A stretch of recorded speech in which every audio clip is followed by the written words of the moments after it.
हाँ, तो देखिए रिलेशन आपके सामने है इलेक्ट्रॉन की टोटल एनर्जी, काइनेटिक एनर्जी और पोटेंशियल एनर्जी की भी।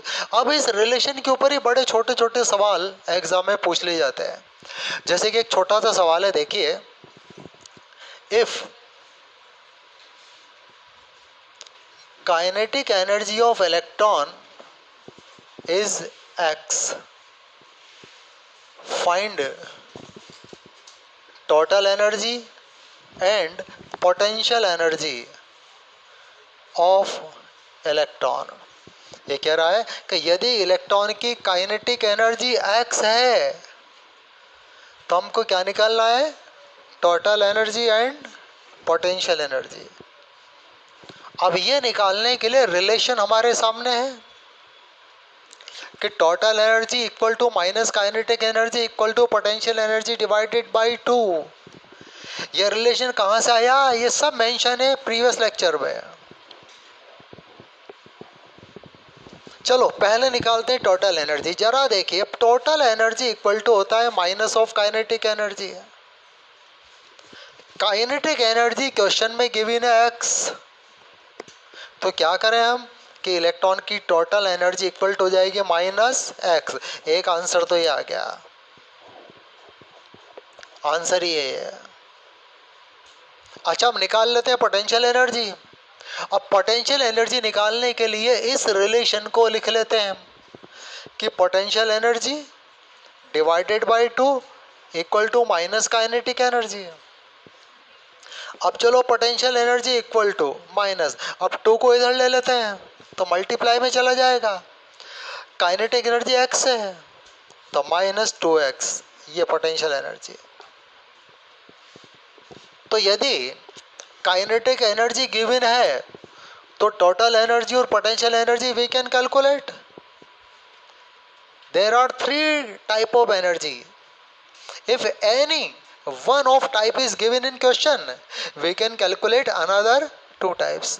इस तरह के छोटे छोटे सवाल एग्जाम में पूछे जाते हैं। अब देखिए, वापस अपन इलेक्ट्रॉन की टोटल एनर्जी के ऊपर आते हैं, जो कि पिछले लेक्चर में हमने एक फार्मूला डिराइव किया था। देखिए कि टोटल एनर्जी ऑफ इलेक्ट्रॉन, इस टोटल एनर्जी को हमने E से रिप्रेजेंट किया था। E is the energy of electron. Energy का ये, टोटल एनर्जी का ये एक ही बात है। वैसे तो टोटल एनर्जी है, बट आगे हम क्या कहेंगे इसको, केवल एनर्जी, एनर्जी ऑफ इलेक्ट्रॉन। अब इलेक्ट्रॉन के एनर्जी का एक फार्मूला तो ये हमने निकाला था कि half mv²। We have calculated this formula। और एक फार्मूला हमने निकाला था minus half z² upon r। ये दोनों इलेक्ट्रॉन की एनर्जी थी।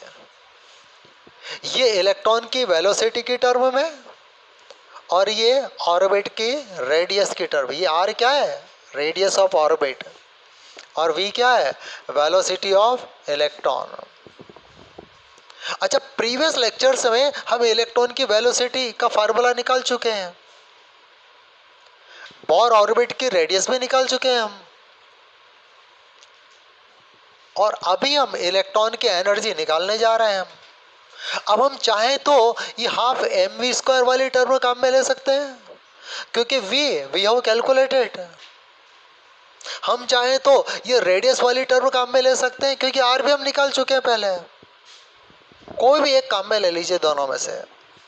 चलो वेलोसिटी वाली टर्म काम में ले लेते हैं, तो E equal to minus half mv²।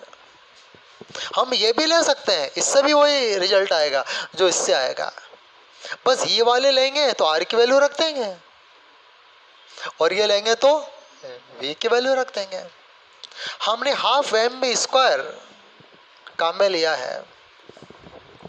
अब देखिए इलेक्ट्रॉन की जो वेलोसिटी है v, जो मैंने प्रीवियस लेक्चर में इलेक्ट्रॉन की वेलोसिटी का फार्मूला हमने डिराइव किया था ना, वो फार्मूला ये था कि z अपॉन n 2 पाई E² अपॉन h। ये थी इलेक्ट्रॉन की वेलोसिटी। मैंने पूरा फार्मूला लिखा है यहाँ पर।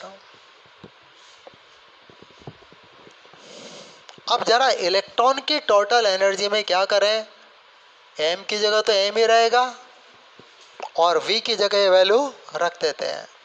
अब यहाँ पर है v, यहाँ पर है v स्क्वायर, तो पूरी टर्म स्क्वायर हो जाएगी, कर दीजिए स्क्वायर। ये z की जगह पर z स्क्वायर आएगा, उधर 2 का स्क्वायर कितना आएगा 4 पाई स्क्वायर। अब यहाँ e का स्क्वायर पहले से है, इसका भी स्क्वायर, तो e की पावर 4, e की पावर 4 अपॉन ये n स्क्वायर और h स्क्वायर। यह हमने इलेक्ट्रॉन की वेलोसिटी की वैल्यू यहाँ पर पुट कर दी हमने। क्लियर। चलो देखिए E इक्वल टू, अब क्या करें हम, ये 2 से ये 4 2 टाइम कैंसिल हो गया। अब जैसा कि शुरू से करते आ रहे हम कि z और n को तो अलग से ले लेते हैं अपन, माइनस का साइन यहाँ पर साथ में है, तो z square upon n square ये तो हम इकट्ठा कर दिया और बाकी को हम ब्रैकेट में लिख देते हैं। बाकी क्या क्या बचा, एक तो 2, एक पाई स्क्वायर बचा, एक m बचा, E4 और अपॉन h स्क्वायर। ये भाई इलेक्ट्रॉन की एनर्जी का फार्मूला, इस चैप्टर का सबसे इंपॉर्टेंट फार्मूला। एग्जाम में सबसे ज्यादा बार जो क्वेश्चन पूछा गया है इलेक्ट्रॉन की एनर्जी के ऊपर ही पूछा गया है। क्लियर। अब इस इलेक्ट्रॉन की एनर्जी के फार्मूले में भी देखिए minus z square upon n square. अब ये जो पूरी टर्म है ना, ये सब कांस्टेंट है, पाई की वैल्यू फिक्स होती है, कांस्टेंट होती है, m इलेक्ट्रॉन का मास कांस्टेंट है, e इलेक्ट्रॉन का चार्ज कांस्टेंट है, h का तो नाम ही प्लैंक कांस्टेंट है। रख देते हैं वैल्यू, चलो वैल्यू रख देते हैं। देखो 2 की जगह तो 2, पाई की वैल्यू 3.14 का स्क्वायर, m इलेक्ट्रॉन का मास।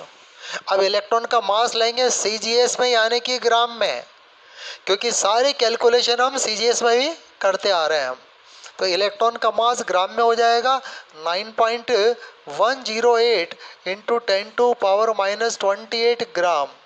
ई इलेक्ट्रॉन का चार्ज है और चार्ज को भी लेंगे हम CGS सिस्टम में यानी कि ESU में, और CGS में इलेक्ट्रॉन का चार्ज होता है 4.803 10⁻⁻10 ESU और इसकी power 4 upon h Planck constant है, इसकी वैल्यू हम लेंगे CGS में यानी कि अर्ग सेकंड में 6.62 इंटू 10⁻⁻27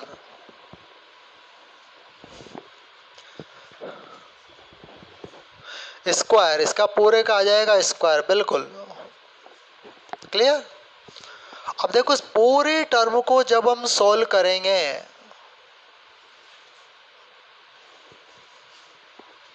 तो सोल्व करने के बाद जो रिजल्ट आएगा वो आएगा 2.179। क्या आएगा 2.179। अब 179 को 18 लिख सकते हैं हम, तो 2.18 इंटू 10⁻⁻11। अब सारी कैलकुलेशन हमने CGS सिस्टम में की है और CGS सिस्टम में एनर्जी की यूनिट होती है अर्ग। तो यहाँ पर यूनिट क्या लगाएंगे हम, अर्ग। ये एक इलेक्ट्रॉन की एनर्जी आ गई है, अर्ग पर electron. This energy is only for 1 electron, क्योंकि हमने जो एटॉमिक मॉडल लिया था ना स्टार्टिंग में, उसमें एक इलेक्ट्रॉन लिया था हमने, प्रोटॉन तो एक से ज्यादा थे।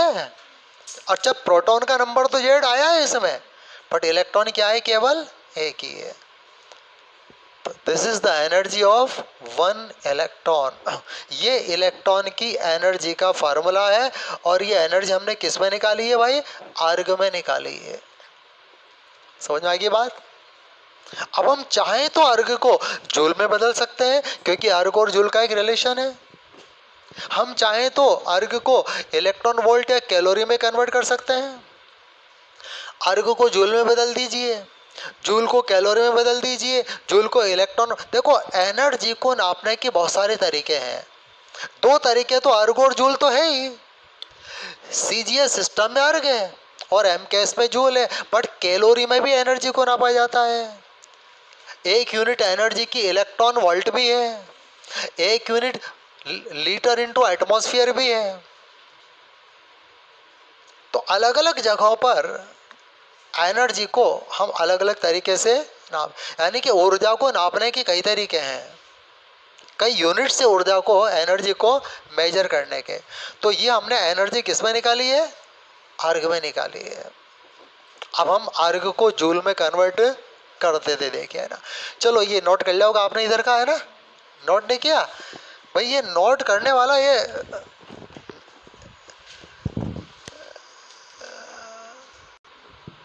अब देखो वो रिलेशन क्या है, जरा ध्यान दीजिए, रिलेशन बिटवीन अर्ग एंड जूल।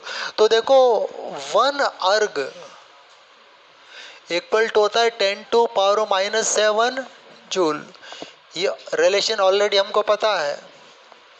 और कितने अर्ग है, इतने अर्ग है, तो इसको क्या करें, 10⁻⁻7 से मल्टीप्लाई कर देते हैं, तो जूल में इलेक्ट्रॉन की एनर्जी आ जाएगी, देखिए -z² / n², 2.18 इंटू 10⁻।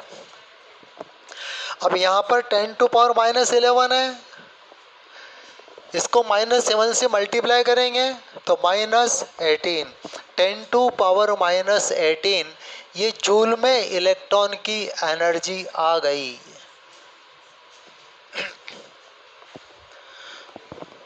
अब देखो एनर्जी की एक यूनिट इलेक्ट्रॉन वोल्ट भी होती है। देखो एनर्जी की जो बहुत ही स्मॉल वैल्यूज है उसको इलेक्ट्रॉन वोल्ट में रिप्रेजेंट करना ज़्यादा आसान होता है। अच्छा, जो इलेक्ट्रॉन की एनर्जी बताइए, बड़ी वैल्यू है क्या छोटी वैल्यू है, छोटी। तो कैसे पता लगा कि 10⁻⁻18 it is a very small quantity, 10⁻⁻18 it's a very very small quantities and very small amount of energy को हम बड़े आराम से इलेक्ट्रॉन वोल्ट में रिप्रेजेंट कर सकते हैं। अच्छा, इलेक्ट्रॉन वोल्ट का जूल के साथ एक रिलेशन है, क्या रिलेशन है जरा देखिए। देखो एक इलेक्ट्रॉन का जो कूलाम में चार्ज होता है ना, 1.602 इंटू 10⁻⁻19 कूलाम, ये क्या है, एक इलेक्ट्रॉन का चार्ज है कूलाम में। कूलाम चार्ज की यूनिट है एम के सिस्टम में, जूल भी एनर्जी की यूनिट है एम के सिस्टम में। अब एक कूलाम एक इलेक्ट्रॉन का जो कूलाम में चार्ज है, इस चार्ज के बराबर यदि हम एनर्जी ले लें, हम जूल में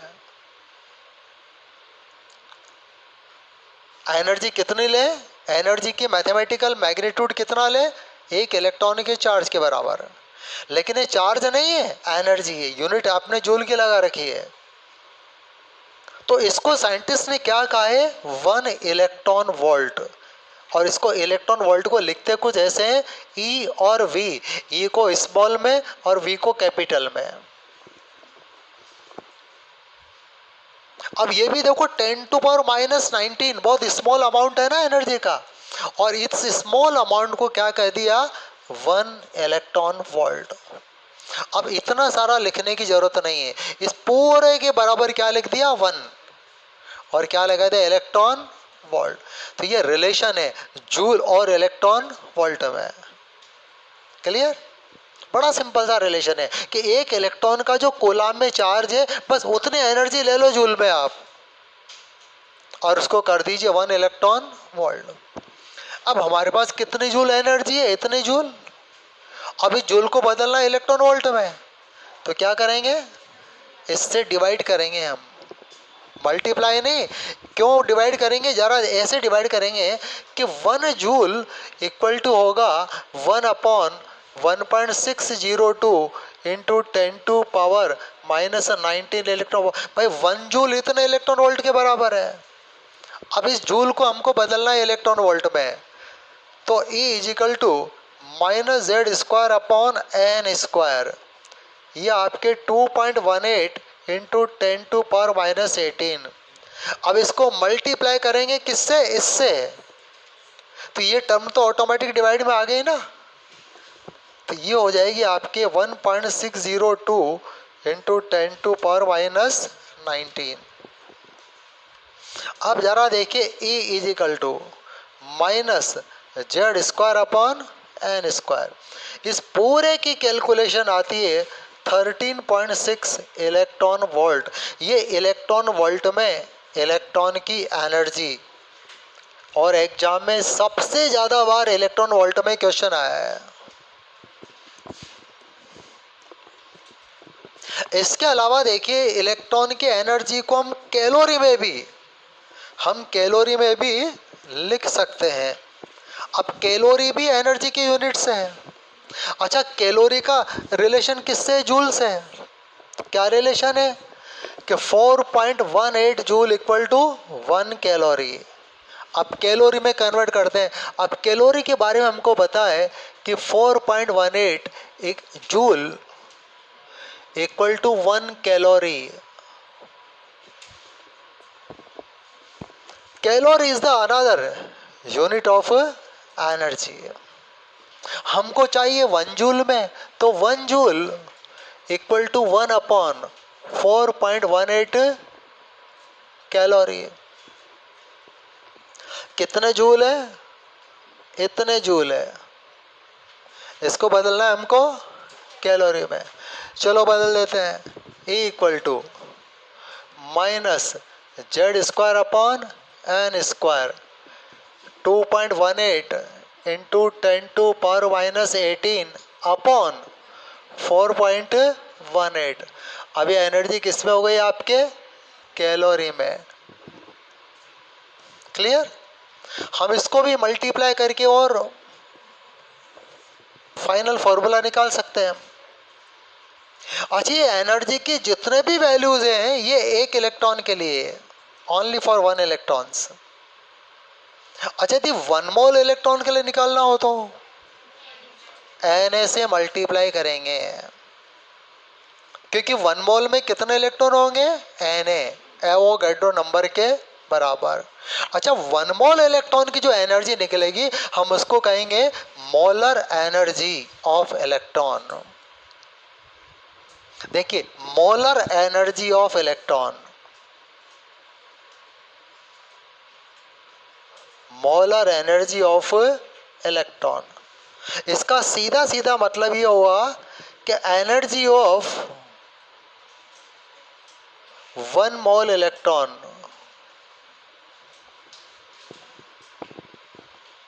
अब क्योंकि एक इलेक्ट्रॉन की एनर्जी तो निकाल चुके हैं ना हम, अब इसको जब एवोगैड्रो नंबर से मल्टीप्लाई करेंगे तो क्या करेंगे, Na से मल्टीप्लाई करेंगे तो 1 मोल इलेक्ट्रॉन की एनर्जी आ जाएगी। जैसे 1 डजन कितना होता है, 12, तो 1 मोल कितना होगा, Na। तो अब यदि मोलर एनर्जी ऑफ इलेक्ट्रॉन निकाला जाए, यहाँ पर देखिए E इजिकल टू तो -z² अपॉन n²।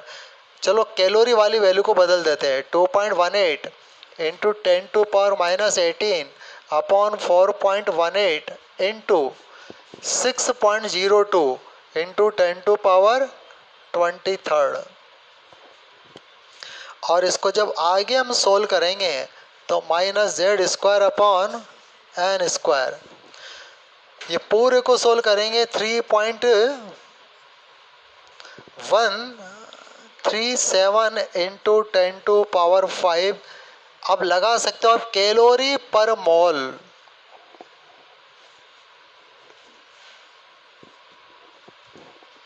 और जैसे हमने कैलोरी को मोल में कन्वर्ट किया ना, कैलोरी वाली टर्म को पर मोल में, ऐसे जूल को भी पर मोल में निकाल सकते हैं हम, अर्ग के लिए भी पर मोल में निकाल सकते हैं हम। यदि जूल के फार्मूले को अवोगाड्रो नंबर से मल्टीप्लाई कर देंगे तो जूल पर मोल में आ जाएगा। अर्ग वाले फार्मूले को एवोगैड्रो नंबर से मल्टीप्लाई करेंगे तो अर्ग पर मोल आ जाएगा। ये एक मैंने आपको बताया कैलोरी वाली टर्म को। इसी के तरीके से अदर टर्म भी, अदर यूनिट्स को भी हम मॉल के अंदर कन्वर्ट कर सकते हैं। डिपेंड करेगा कि क्वेश्चन की लैंग्वेज कैसी है। यदि क्वेश्चन में एक मॉल के लिए पूछा गया हो तो एक मॉल के लिए निकालोगे, एक सिंगल इलेक्ट्रॉन के लिए पूछा गया है तो हम सिंगल इलेक्ट्रॉन के लिए निकालेंगे। यहां तक कि कैलकुलेशन के बाद देखो इलेक्ट्रॉन की एनर्जी एक बहुत ही इंपॉर्टेंट टर्म है। अब एटम में इलेक्ट्रॉन की एनर्जी के बारे में कुछ और भी बड़े इंपॉर्टेंट फैक्ट्स हैं। थोड़ा और इसको हम डेप में और खोद के निकालते हैं, एनर्जी के बारे में कुछ और बातें देखिए। इसके लिए हम कोई भी एक फार्मूला काम में लेंगे। 4 फार्मूले हमारे पास है, अर्ग में, जूल में, इलेक्ट्रॉन वोल्ट और कैलोरी में। इन चारों में दिखने में सबसे सीधा फार्मूला ये दिख रहा है, इलेक्ट्रॉन वोल्ट वाला, है ना। थोड़ा इसी को काम में ले लेते हैं, और भी ले सकते हैं बट हमको तो कुछ फैक्ट निकालने हैं। इलेक्ट्रॉन की एनर्जी के बारे में कुछ और भी इंटरेस्टिंग फैक्ट है, कुछ और भी बातें हैं जो हमारी जाननी जरूरी है। तो 4 में से कोई एक फार्मूला हम काम में ले लेते हैं, और वो फार्मूला कौन सा ले लेते हैं, ये ले लेते हैं। बाकी भी ले सकते हैं, ध्यान रहे, बट चूंकि दिखने में सिंपल है, ठीक है ना, इसी को काम में ले लेते हैं। अब देखिए आगे कुछ और कैलकुलेशन करते हैं अपन। चलो इस फार्मूले को ले लेते, देखिए E equal to minus Z square upon N square 13.6 electron volt. अब यदि इस इलेक्ट्रॉन की एनर्जी को हम हाइड्रोजन एटम के लिए अप्लाई करें, 4 हाइड्रोजन एटम,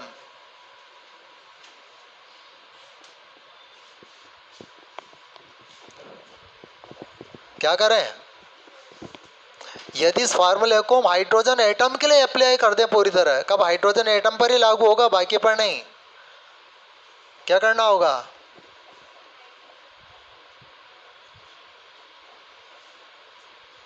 हाइड्रोजन एटम का एटॉमिक नंबर क्या होता है, 1। बस Z की वैल्यू क्या रख दो, 1 रख दो। Z इजिकल टू 1, और Z इजिकल टू 1 रखते ही अब किसके लिए होगा, ये हाइड्रोजन के लिए। अब बाकी के ऊपर लागू नहीं होगा ये। अच्छा 1 का स्क्वायर क्या होगा, 1, और 1 को 13.6 से मल्टीप्लाई करेंगे तो वहाँ पर 13.6 ही आएगा। तो फार्मूला आपके कन्वर्ट हो गया, देखिए माइनस 13.6 अपॉन एन स्क्वायर। ये हाइड्रोजन एटम के लिए। सब इसमें क्या इंटरेस्टिंग फैक्ट है, इस पे तो नहीं है, हाँ आगे आएगा फैक्ट तो। अब ठीक है ना, इस पे तो नहीं है कुछ भी। चलो देखिए अब, चलो अब हाइड्रोजन एटम के फर्स्ट ऑर्बिट की एनर्जी, यदि इलेक्ट्रॉन हाइड्रोजन एटम के फर्स्ट ऑर्बिट में चक्कर लगा रहा हो, फर्स्ट ऑर्बिट यानी कि पहले शेल में चक्कर लगा रहा हो, तो n की वैल्यू क्या रखोगे, 1। और फर्स्ट ऑर्बिट में इलेक्ट्रॉन की एनर्जी यानी कि E1, इसको हमने क्या रिप्रेजेंट किया है, E1 माइनस 13.6 अपन 1 का स्क्वायर 1 ही रहेगा, और वैल्यू आएगी आपके माइनस 13.6 इलेक्ट्रॉन वोल्ट। हमने n इजिकल टू रखा 1। ये energy of electron in first orbit of hydrogen atom. अच्छा सेकेंड ऑर्बिट के लिए क्या करें, E2, n की वैल्यू रख दो 2, बट n तो स्क्वायर में है तो 2 का स्क्वायर 4 आएगा। माइनस 3.4 इलेक्ट्रॉन वोल्ट, हमने n की वैल्यू रखी 2। क्लियर। अच्छा E3 माइनस 13.6, n की वैल्यू 3 का स्क्वायर 9, तो 9 आ जाएगा। 13.6 को 9 से डिवाइड करेंगे आएगा माइनस 1.51 electron volt, n equal to 3। कब तक करें इसको, एक और रख लेते हैं 4 बस, ठीक है ना। कुछ फैक्ट निकलेगा अभी, कुछ बातें निकलेगी इस कैलकुलेशन से, इसलिए कर रहे हैं हम। चलो E4 -13.6 अपॉन 16, 4 का स्क्वायर करोगे ना, रिजल्ट निकलेगा -0.85 इलेक्ट्रॉन वोल्ट और n इजिकल टू 4। अब इस कैलकुलेशन में देखो बड़ी इंटरेस्टिंग बातें निकल के दिख रही, मुझे आपको भी दिख रहे होंगे। एक चीज और करते हैं अपन, देखो अच्छा ये देखो एटम में कितने ऑर्बिट होते हैं, इनफाइनाइट्स। नंबर ऑफ शेल कितने होते हैं, इनफाइनाइट। अच्छा तो इनफाइनाइट नंबर का शेल लें हम तो एनर्जी क्या होगी, ई इनफाइनाइट। फर्स्ट शेल में E1, सेकंड में E2, थर्ड में E3, फोर में E4, तो इनफाइनाइट में ई इनफाइनाइट। अच्छा -13.6 इनफाइनाइट का स्क्वायर भी इनफाइनाइट ही है, बट आगे रिजल्ट क्या निकलेगा, जीरो, जीरो। अच्छा n इजिकल टू क्या रखा हमने, इनफाइनाइट। अभी सारी कैलकुलेशन में कुछ बातें बड़ी क्लियर, बड़ी क्रिस्टल क्लियर दिख रही है। देखो यहां पर सब क्या दिख रहा है, देखो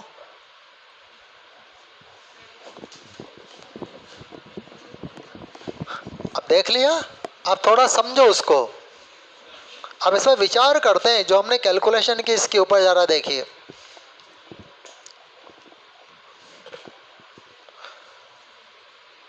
देखो एटम के अंदर इलेक्ट्रॉन की एनर्जी हमेशा नेगेटिव होती है।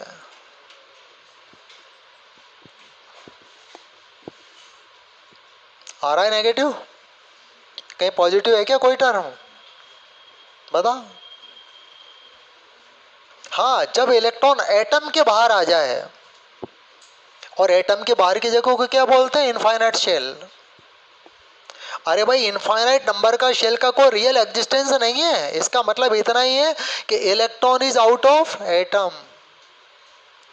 इलेक्ट्रॉन ऐसी जगह पर है जहां न्यूक्लियर का फोर्स ऑफ अट्रैक्शन जीरो है, वहां इलेक्ट्रॉन है।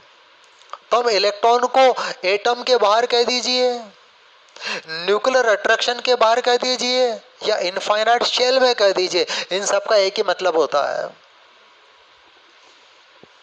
और जब इलेक्ट्रॉन एटम के बाहर होगा तो एनर्जी जीरो है, और जैसे एटम में एंटर किया, एटम में कूदा हो, तो एनर्जी क्या हो गई, नेगेटिव। अब नेगेटिव क्यों हो गई, क्या एनर्जी नेगेटिव भी होती है, बिल्कुल होती है। अच्छा एनर्जी की नेगेटिव वैल्यू का मतलब क्या है, मतलब ये है कि एनर्जी में कमी, decrement in the energy. Physics में और भी डिटेल से पढ़ोगे इनके बारे में आप।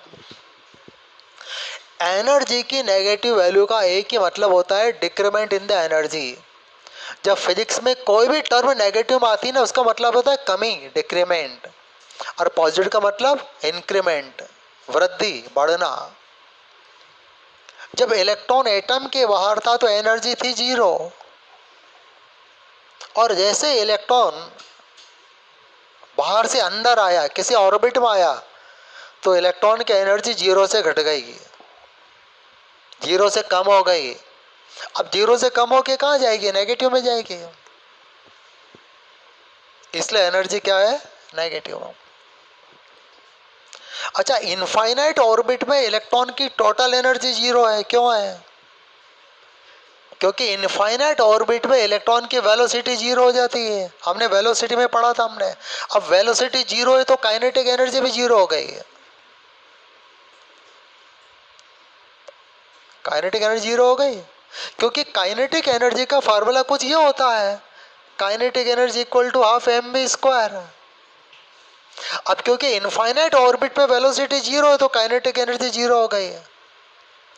इस लेक्चर के प्रीवियस लेक्चर में हमने इलेक्ट्रॉन की पोटेंशियल एनर्जी भी निकाली थी, और वो थी -z²/r। ये किसका फार्मूला है, पोटेंशियल एनर्जी का।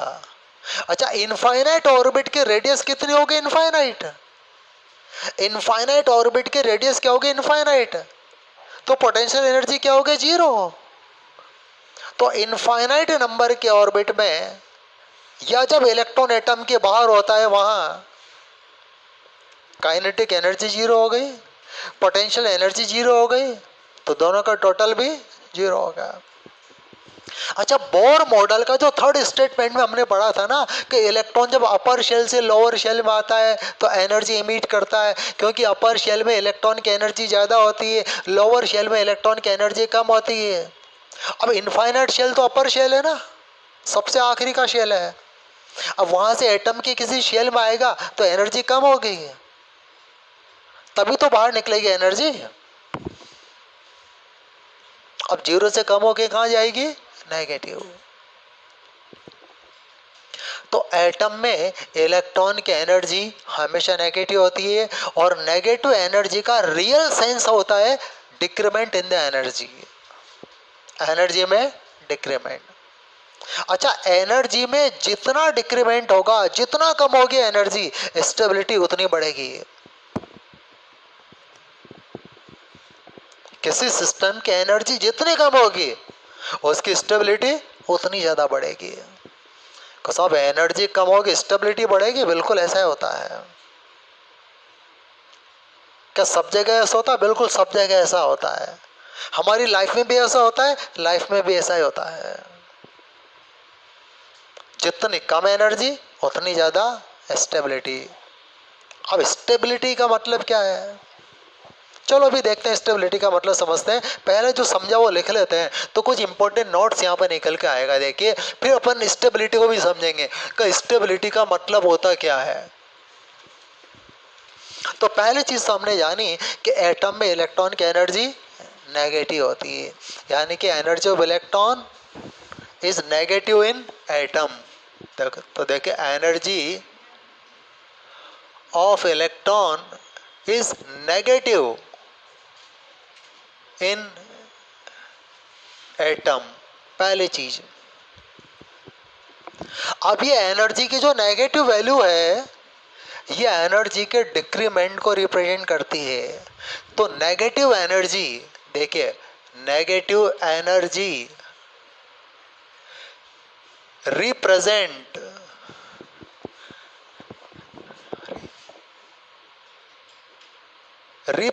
द डिक्रीमेंट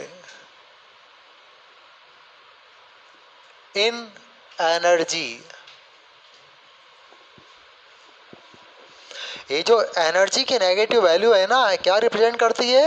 एनर्जी के डिक्रीमेंट को, एनर्जी के लॉस को। और decrease the energy increase the stability. अब देखो, स्टेबिलिटी और एनर्जी का रिलेशन ये है, stability inversely proportional to energy. अब एटम में इलेक्ट्रॉन की एनर्जी डिक्रीज हो गई, यानी कि स्टेबिलिटी इंक्रीज हो गई। तो इलेक्ट्रॉन की स्टेबिलिटी एटम में ज़्यादा है बाहर के कंपैरिजन में। जब इलेक्ट्रॉन एटम से बाहर होता है तो लेस स्टेबल होता है, वो वहाँ टिकता नहीं है वो। और जैसे एटम में एंटर करेगा वो मोर स्टेबल होगा। तो electron is more stable in atom as compare to out of atom. तो तीसरा कंक्लूजन निकला, देखिए यहाँ पर, कि electron is more stable in atom. भाई, इलेक्ट्रॉन एटम में ज़्यादा स्टेबल है क्योंकि एटम में इलेक्ट्रॉन की एनर्जी कम है। जैसे इलेक्ट्रॉन एटम के अंदर छलांग लगाएगा एनर्जी घट जाएगी, एनर्जी घटेगी स्टेबिलिटी बढ़ेगी। अच्छा, ये तो पता लग गया कि स्टेबिलिटी एनर्जी का इनवर्सली प्रोपोर्शनल है। बट एनर्जी किस पर डिपेंड करती है साहब? एनर्जी कब घटे और कब बढ़े? अच्छा, पहले ये समझते हैं कि एनर्जी घटने पर स्टेबिलिटी बढ़ती क्यों है, आखिर स्टेबिलिटी का मतलब क्या होता है। अच्छा, कॉमन सेंस से बस सोचो कि what is the meaning of stability. थोड़ा कॉमन सेंस से सोच के बताओ कि स्टेबिलिटी का मतलब क्या होता है? हैं?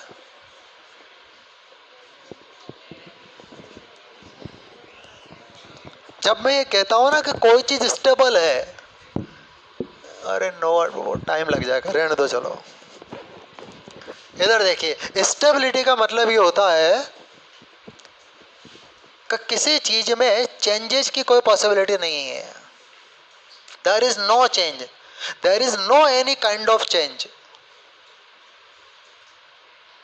सब चेंजेस, किसी भी तरह का चेंजेस, जैसे डस्टर है, इसकी पोजीशन चेंज ना हो, इसका कलर चेंज ना हो, इसका ये जो है ना, इसका जो शेप चेंज ना हो, इसका volume change, any kind of changes if occur in this system, it is unstable. ये जैसा है वैसा ही बना रहे तो स्टेबल। अब साहब ये स्टेबिलिटी कब आएगी इसमें? जब एनर्जी कम होगी। कैसे? चलो इस डस्टर को जमीन पर रख दिया हमने, अब जमीन पर डस्टर की पोटेंशियल एनर्जी जीरो होती है, तो जमीन पर इसकी पोजीशन चेंज नहीं होगी, क्योंकि वहां इसकी पोटेंशियल एनर्जी जीरो है। अब यदि जमीन से उठा देते हैं इसको, अब जैसे जैसे उठाएंगे पोटेंशियल एनर्जी बढ़ेगी। अब एनर्जी बढ़ के तो स्टेबिलिटी कम हो गई। बताओ क्या टिका रहेगा? क्या यहाँ स्टेबल है स्टेबल? कहाँ है स्टेबल?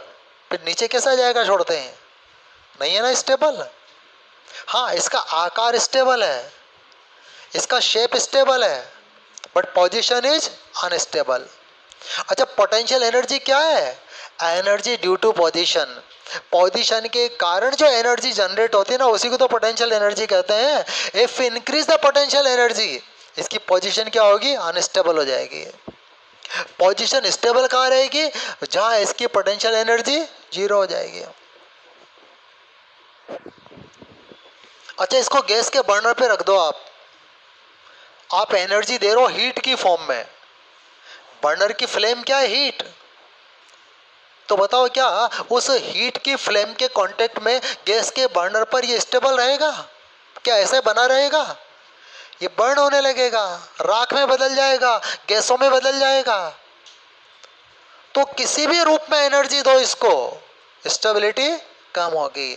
और स्टेबिलिटी कम होने का मतलब चेंज होगा इसमें, इसके कलर में चेंज होगा, इसकी पोजीशन में चेंज होगा, इसकी फॉर्म में चेंज होगा। किसी भी तरह का चेंज हो रहा है यानी कि ये अनस्टेबल है, और किसी भी तरह का चेंज नहीं हो रहा तो क्या हो गया? ये स्टेबल है। तो जैसे जैसे एनर्जी बढ़ेगी स्टेबिलिटी घटेगी, एनर्जी घटेगी तो स्टेबिलिटी बढ़ेगी। अच्छा, कोई भी चीज बताओ स्टेबल होना चाहिए या अनस्टेबल होना चाहिए? स्टेबल। हम हमारी लाइफ में क्या होना चाहेंगे? स्टेबल। तो क्या करें? एनर्जी घटाएं। अच्छा, एनर्जी घटाने का तरीका क्या है? यदि एनर्जी घटाने का मंत्र पता लग जाए तो मंत्र पढ़ो और एनर्जी खत्म।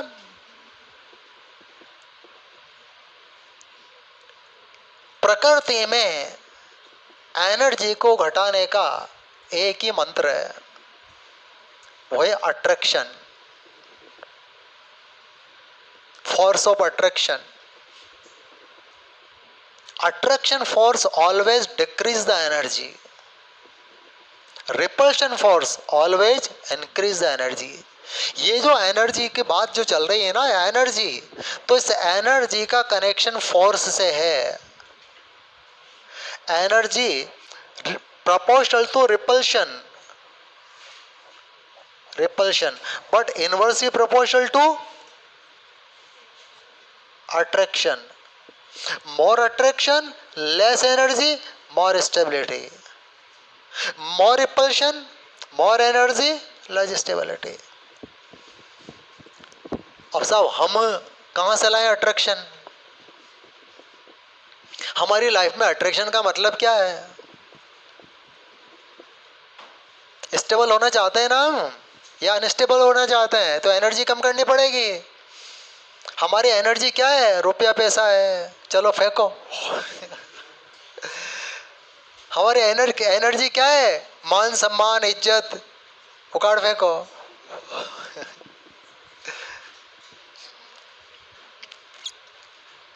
नहीं, रुपया पैसा तो नहीं फेंके, मान सम्मान तो चाहिए। चलो रखो रुपया पैसा, मान सम्मान भी रखो, लेकिन लाइफ में अट्रैक्शन ले आओ, रुपया वाले के साथ में अट्रैक्शन भी हो, रिपल्शन नहीं हो, अट्रैक्शन हो।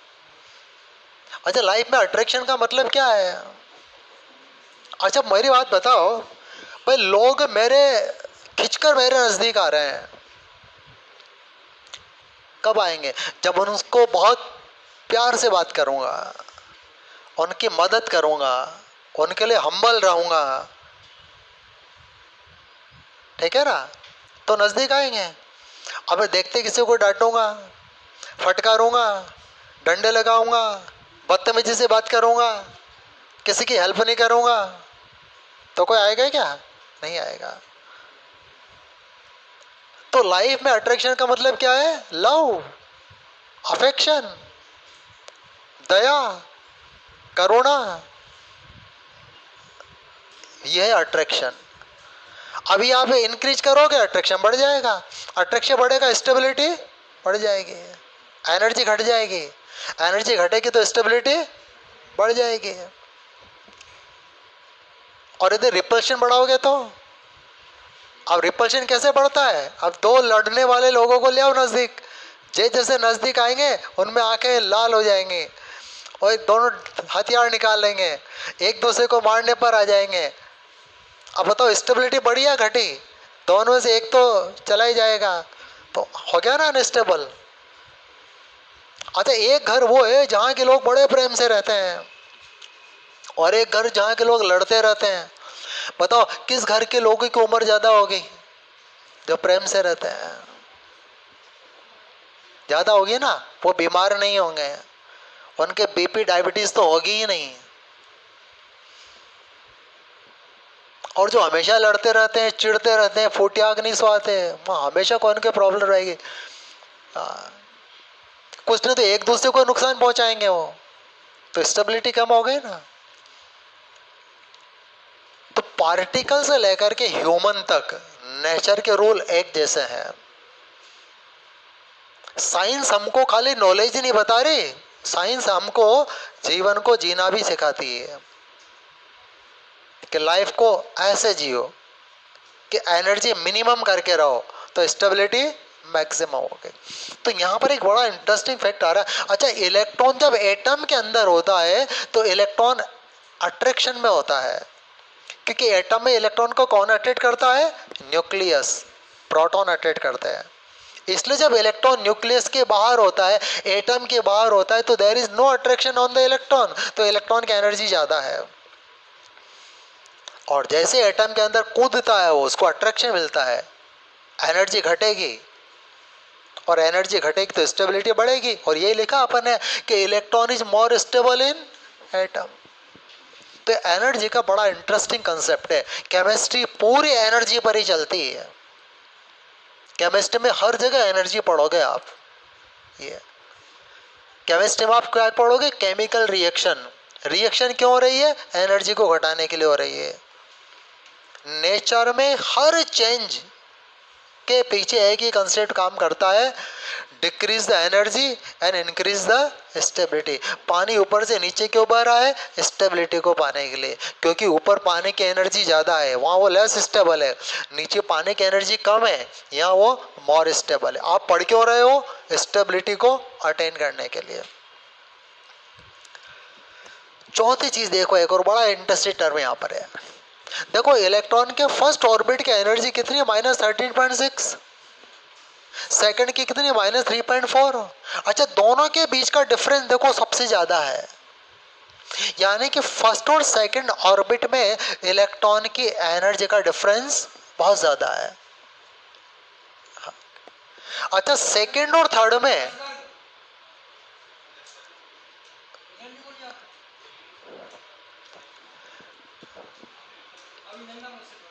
देखो, सेकंड और थर्ड में इलेक्ट्रॉन की एनर्जी का डिफरेंस कम है,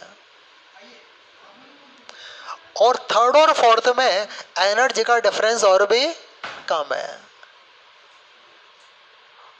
तो दो सक्सेसिव ऑर्बिट्स में इलेक्ट्रॉन की एनर्जी का डिफरेंस लगातार घटता जा रहा है।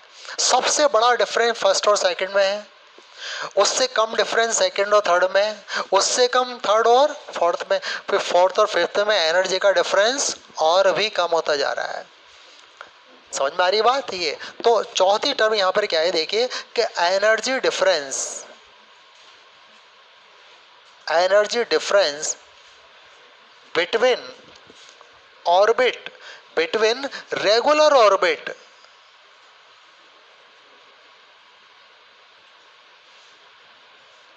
डिक्रीज, रेगुलर ऑर्बिट के बीच में एनर्जी डिफरेंस लगातार घटता है। एक चीज और देखिए, इलेक्ट्रॉन की एनर्जी की मिनिमम वैल्यू कहां होती है? फर्स्ट ऑर्बिट में। देखो जैसे जैसे नंबर ऑफ शेल बढ़ रहा है ना, देखो मैथमेटिकली एनर्जी घट रही है लेकिन माइनस में घट रही है वो। और जब कोई वैल्यू माइनस में डिक्रीज होती है, तो मैग्नीट्यूड क्या होता है? इंक्रीज होता है। भाई जैसे जैसे इलेक्ट्रॉन न्यूक्लियस से दूर जाएगा ना, इलेक्ट्रॉन के ऊपर अट्रैक्शन कम होगा, और अट्रैक्शन कम होगा तो एनर्जी बढ़ेगी। तो जैसे जैसे इलेक्ट्रॉन आउट जा रहा है, आप देख रहे हो एनर्जी घट नहीं रही। आप कहोगे साथ 3.4 तो कम है, 13.6 है, भाई वो नेगेटिव में कम है, और नेगेटिव में कम का मतलब मैग्नीट्यूड में ज्यादा है। तो जो बोर मॉडल था ना कि अपर शेल में एनर्जी ज्यादा होती है, लोअर शेल में कम होती है, तो बिल्कुल अपर शेल में देखो एनर्जी ज्यादा है, और जो सबसे अपर है वहां तो बिल्कुल जीरो है। जीरो यानी कि सबसे ज्यादा। समझ में आ रहा है ये? चलो ठीक है, बस तो टाइम हो गया, बाकी अगली क्लास में डिस्कस करेंगे। या पिछला वीडियो लेक्चर ढंग से आप देख लेना, पूरा है ना ये।